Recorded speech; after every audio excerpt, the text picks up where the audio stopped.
मेरे प्रिय साथियों, सबसे पहले मैं वेटरन्स इंडिया से जुड़े सभी पूर्व सैनिकों को कारगिल विजय दिवस की हार्दिक शुभकामनाएं देता हूं। आपका संगठन वेटरन्स के बीच में लगातार अपनी सक्रियता बनाए हुए है। इसके लिए आप सभी बधाई के पात्र हैं। साथ ही कारगिल विजय दिवस के अवसर पर मैं सभी सैनिकों एवं देशवासियों को भी हार्दिक शुभकामनाएं देता हूं। कारगिल विजय दिवस केवल एक दिन नहीं है, बल्कि इस देश के सैनिकों के पराक्रम और शौर्य का यह विजयोत्सव है।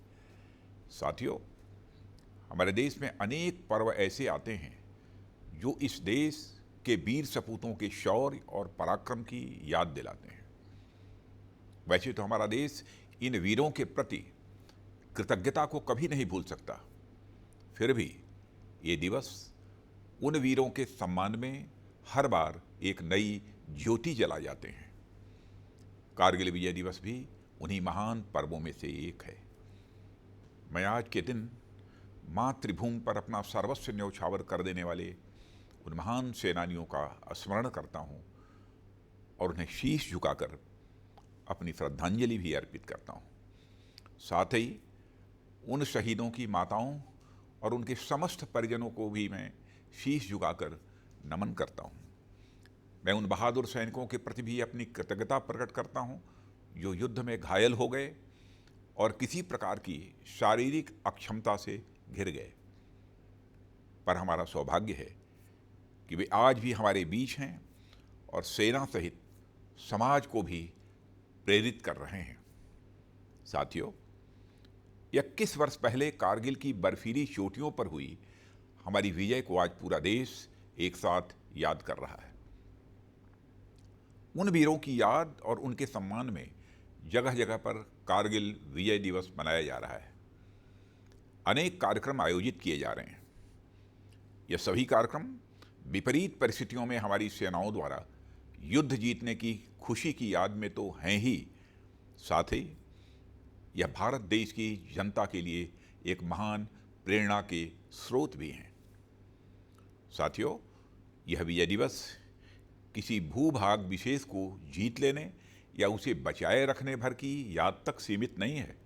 यह दिवस देशों के बीच हुई गोलीबारी और बारूदी युद्ध में हमारी विजय की याद तक ही सीमित नहीं है, बल्कि यह दिवस हमारे देश के त्याग, बलिदान, साहस, समर्पण, शौर्य और संकल्प की महान परंपरा की एक महान कड़ी के रूप में दर्ज है। यह परंपरा इस देश की संस्कृति का एक अहम हिस्सा है जो सदियों से लगातार चली आ रही है।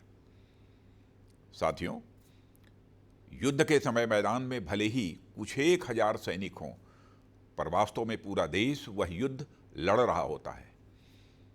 सभी देशवासियों की आशाएं, आकांक्षाएं और इच्छाएं एक साथ आकर अपने राष्ट्र की जीत पर ठहर जाती हैं। मुझे वह दृश्य आज भी अपनी आंखों में साफ दिखाई पड़ता है जब टीवी पर या सुदूर क्षेत्रों में रेडियो पर कारगिल युद्ध से जुड़ी खबरें आती थीं, तो गांव के गांव और शहरों में ऑफिस दफ्तर में लोग अपना काम छोड़कर खबर की तरफ मुड़ जाते थे। देश के बच्चे बच्चे को कारगिल, द्रास, टाइगर हिल जैसे नाम रट गए थे। सबकी आंखों में बस एक ही उम्मीद और एक ही विश्वास, किसी भी सूरत में भारत देश की विजय। आप लोगों को याद होगा, भौगोलिक परिस्थितियों के चलते कई बार स्थितियां हमारे विपरीत हुई, मामला आगे पीछे हुआ, पर नमन है उन देशभक्त वीर योद्धाओं को जिन्होंने अपने संकल्प पर तनिक भी आंच नहीं आने दी। वह मोर्चे पर लगातार डटे रहे और अंततः तमाम छल और षड्यंत्र को मात देते हुए विजयी होकर वापस आए। इस तरह यह जीत हमारे संकल्प और उम्मीदों की जीत थी। मेरे प्यारे साथियों, कारगिल न केवल हमारे राष्ट्रीय स्वाभिमान का, बल्कि एक इनजस्टिस के खिलाफ उठाए गए एक बड़े कदम का भी प्रतीक था और रहेगा। कारगिल विजय के शिल्पी तत्कालीन प्रधानमंत्री श्री अटल बिहारी वाजपेयी जी ने उस समय राष्ट्रीय सुरक्षा पर अपना जो दृष्टिकोण प्रस्तुत किया था, उसका जिक्र मैं यहाँ करना चाहूँगा। उन्होंने कहा था, हमने यह साबित कर दिया कि हम किसी बाहरी दबाव के सामने नहीं झुकेंगे। हमने यह भी साबित कर दिया कि हम एक जिम्मेदार राष्ट्र हैं। राष्ट्रीय सुरक्षा के दायरे में हम जो कुछ भी करते हैं वह हमेशा आत्मरक्षा के लिए करते हैं, आक्रमण के लिए नहीं। और अगर दुश्मन देश में कभी हमारे ऊपर आक्रमण किया तो हमने यह भी साबित कर दिया कि कारगिल की तरह हम उसे मुंहतोड़ जवाब भी देंगे। साथियों, यह सेंटिमेंट जैसा 21 साल पहले था वैसा ही आज भी है। हम शांत चाहने वाले देश हैं, पर किसी संकट के समय अपनी राष्ट्रीय एकता और संप्रभुता के लिए बड़े से बड़ा कदम उठाने के लिए भी हम हमेशा तैयार हैं। अभी हाल ही में मुझे लेह लद्दाख जाने और वहाँ से इन वीर सपूतों को श्रद्धांजलि देने का अवसर प्राप्त हुआ था। इसके पूर्व हमारे आदरणीय प्रधानमंत्री श्री नरेंद्र मोदी जी का भी वहाँ जाना हुआ था और उन्होंने वहाँ अपने सैनिकों के साथ एक जीवंत संबंध स्थापित किया।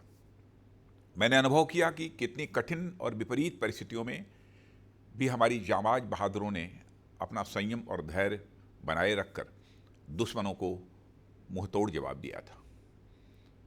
वे अपने दिल और दिमाग दोनों से इस देश को समर्पित थे और मुझे कहते हुए खुशी हो रही है कि 20 वर्ष पहले के मुकाबले मैंने वहाँ बहुत बड़ा बदलाव देखा।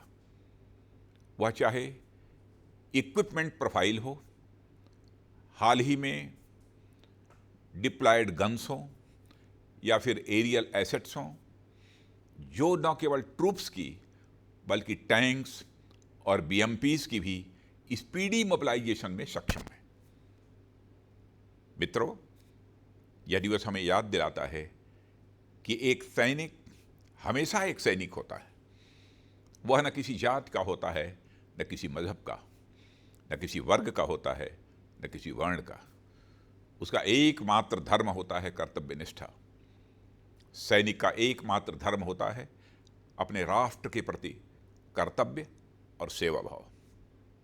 यह कहते हुए मुझे गर्व होता है कि हमारी आर्म्ड फोर्सेस की इसी कमिटमेंट के कारण हमारा देश एक सुरक्षित और गौरवपूर्ण जीवन जीता है।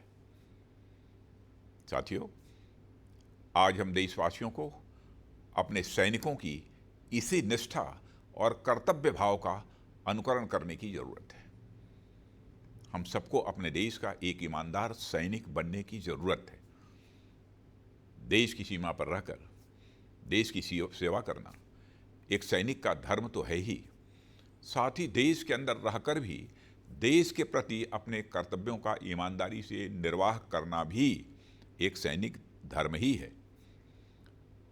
इस देश को सुरक्षित रखने का कार्य अगर हमारे सीमा के सैनिक कर रहे हैं तो इसकी एकता, अखंडता और भाईचारे को बरकरार रखना हमारी जिम्मेदारी है। हमारे देश में हमेशा अमन चैन बना रहे, आपसी सौहार्द बना रहे और हम लगातार विकास के पथ पर उन्मुख रहें। मैं समझता हूं हमारे वीर बहादुर जवानों के लिए यह सबसे बड़ी श्रद्धांजलि होगी। साथियों, यह हमारे देश के वीर जवानों के प्रति कृतज्ञता का भाव रखता है।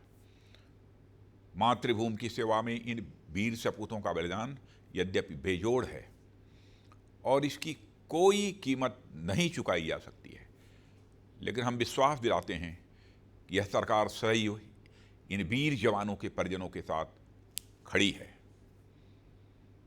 आज का हमारा हर वॉरियर आने वाले कल का सम्मानित वेटरन है।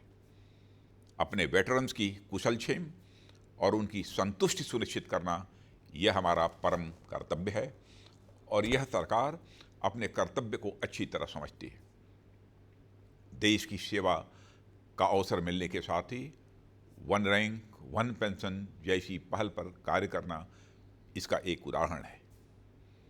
ऐसे ही और भी कई उदाहरण हैं जिनमें हमारे वेटरन्स के वेलफेयर और उनके रीसेटलमेंट और हेल्थ केयर, पेंशन पॉलिसी, बच्चों की एजुकेशन, ग्रीवेंस रिड्रेसल सिस्टम के साथ साथ वर्तमान में आई महामारी यानी कोविड रेस्पॉन्स के लिए भी हमारी ओर से बड़े पैमाने पर प्रयास किए जा रहे हैं।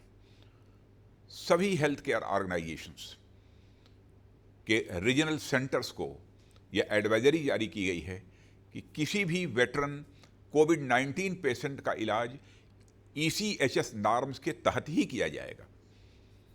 मुझे यह जानकर बहुत ही अच्छा लगा और सचमुच मुझे गर्व की भी अनुभूति हुई कि केंद्रीय सैनिक बोर्ड ने पूरे देश से 1,80,000 ऐसे यंग सर्विसमैन को आइडेंटिफाई किया है जो आवश्यकता पड़ने पर कोरोना काल में भी अपनी सेवाएं देने के लिए उपलब्ध हैं।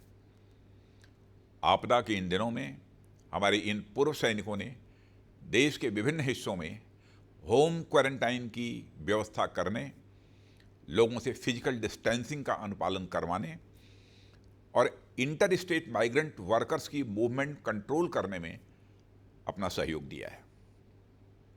देश सेवा की इससे बड़ी पराकाष्ठा और क्या हो सकती है कि जिन सैनिकों ने कल तक सीमा पर अपने देश की सुरक्षा की, आज संकट के समय सीमा के अंदर भी वे तन मन से देश को अपनी सेवा देने के लिए तत्पर हैं। मेरे साथियों, मैं पुनः एक बार अपने वीर जवानों के प्रति श्रद्धांजलि अर्पित करते हुए हर हाल में उनके परिजनों की देखभाल का संकल्प दोहराता हूं और हर स्थिति में उनके साथ खड़े होने का वचन देते हुए अपना निवेदन यहीं समाप्त करता हूं। आप सबको धन्यवाद। जय हिंद।